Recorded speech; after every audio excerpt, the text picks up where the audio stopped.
அன்புறவுகளுக்கு வணக்கம். தமிழகத்துல சட்டப்பேரவை தேர்தலுக்கான வாக்குப்பதிவு ஏப்ரல் 23ஆம் தேதி நடக்க இருக்கு. கண்டிப்பாக வாக்களியுங்கள். வாக்களிப்பது நம்மளுடைய கடமை. ஒரு சிலர்லாம் என்ன சொல்லுவாங்க அப்படின்னா, எனக்கு எந்த சிஸ்டத்தின் மேல நம்பிக்கையே இல்லை, ஓட்டு போடுவதால எந்த பயனும் இல்லை அப்படின்னு நினைக்கிறேன் அப்படின்ட்டு ஓட்டு போடாம இருப்பாங்க. ஒரு சிலர் இவங்க யார் மேலுமே எனக்கு நம்பிக்கை இல்லை, அதனால நான் நோட்டாவுக்கு ஓட்டு போட போறேன் அப்படின்ட்டு நோட்டாவுக்கு ஓட்டு போடுவாங்க. ஓட்டு போடாமல் இருப்பதாலோ அல்லது நோட்டாவுக்கு ஓட்டு போடுவதாலோ எந்த பயனும் இல்லை, அதனால எந்த மாற்றமும் நிகழாது. அதனால உங்களோட தொகுதியில் இருக்கக்கூடிய வேட்பாளர்களை பற்றி அனலைஸ் பண்ணுங்க.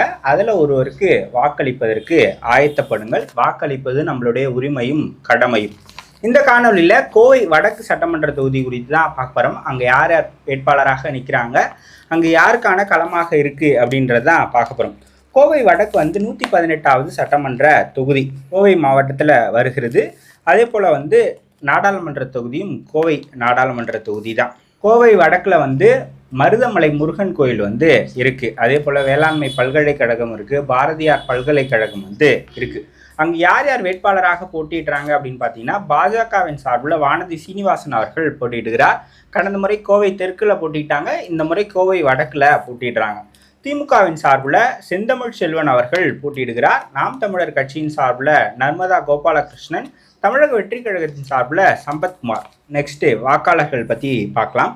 ஆண்கள் 1,43,383, பெண்கள் 1,48,122, மூன்றாம் பாலினத்தவர் 28 பேர். ஒட்டுமொத்தமாக 2,91,533 பேர். இது 2008 உருவாக்கப்பட்ட தொகுதி தான். 2011, 16, 21 அப்படின்னு 3 தேர்தல்கள் இது வரைக்கும் நடந்திருக்கு.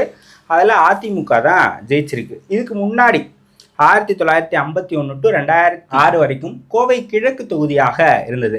அப்போ 5 முறை சிபிஐ ஜெயிச்சிருக்கிறாங்க.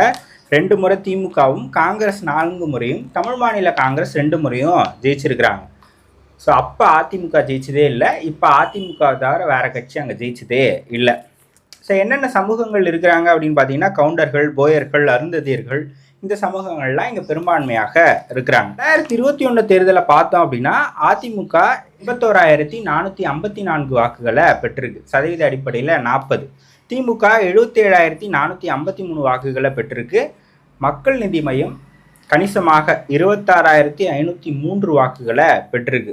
கடந்த முறை வெற்றி தோல்வியை தீர்மானிக்கக்கூடிய சக்தியாக மக்கள் நீதி மையம் இருந்தது. அதனுடைய தலைவர் கோவை தெற்கில் போட்டிட்டாரு. அதனால தான் கோவை வடக்கில் இந்த அளவுக்கு இம்பாக்ட் மக்கள் நீதி மையத்துக்கு.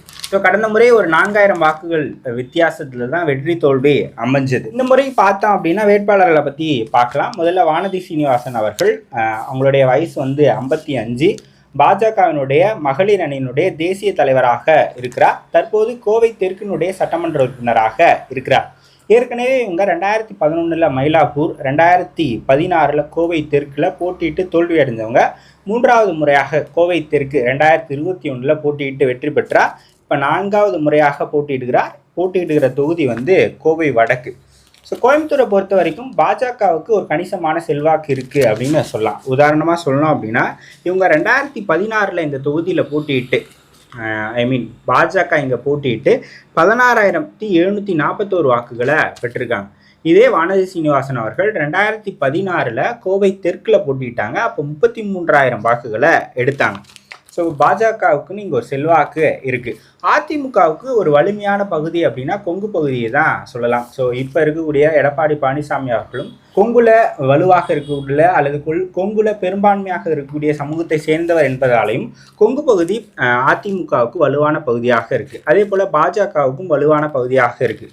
2 பேர் அலையன்ஸில் வரும்போது கொங்கு பகுதியில் அதிகமான இடங்களை அவங்க வெற்றி பெறுவதற்கான வாய்ப்புகள் இருக்குது அப்படின்றது ஒரு பொதுவான பார்வையாக இருக்குது. அந்த வகையில் பார்த்தோம் அப்படின்னா கோவை வடக்கில் வானதி சீனிவாசன் அவர்களுக்கான ஏஜ் இருக்குது அப்படின்னு நம்ம சொல்லலாம்.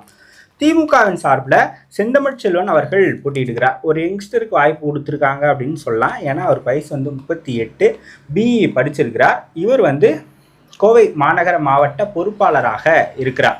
முதல் முறையாக தேர்தலில் அவர் களம் காண்கிறார்.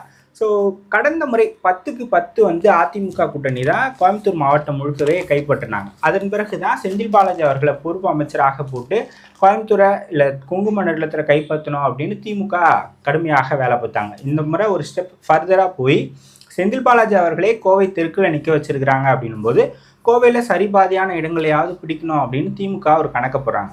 ஸோ ஒரு மிகப்பெரிய ஃபீல்டு ஒர்க்கர் அங்கே வந்து நிற்கும் போது இன்னும் கடுமையாக உழைப்பாங்க, நிறைய களப்பணிகளை செய்வாங்க அப்படின்னும் போது ஒரு கடுமையான போட்டி இருப்பதற்கான வாய்ப்புகள் வந்து இருக்குது.